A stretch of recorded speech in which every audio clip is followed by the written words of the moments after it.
तरप तरप कर जान देते हुए बच्चों की वाशरूम से वीडियो दिखाई। ये वीडियो देखकर गफरान के औसान खता हो गए और उसकी हालत गैर हो गई। अपने जिगर के टुकड़ों के बेजान होते तरपते जिस्म, बेसूध होते वजूद, उसने 15 पर कॉल मिलाई और पुलिस को इत्तला दी कि शायद बच्चे बच जाएं। मगर जब पुलिस पहुंची तो अगस्त 14 वाले दिन बच्चे उस जिंदगी से आज़ाद हो चुके थे जो माँ बाप के अलहदा होने पर इतनी छोटी उम्र में गुजार रहे थे। पुलिस की तफ्तीश के मुताबिक खातून अपने किए पर कोई नादिम नहीं और मुतमईन है। उसका ज़हन कहता है कि चूंकि बच्चे कहते थे वो ऐसी जगह जाना चाहते हैं जहां यूं दर्द वाली जिंदगी ना हो।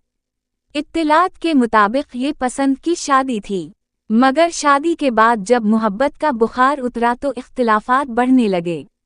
फिर तलाक हो गई और बच्चों की कस्टडी यानी तहवील का केस शौहर जीत गया क्योंकि अदीबा ज़हनी आर्जे का शिकार थी। अदालत 11 साल से छोटे बच्चे मां की तहवील में देती है।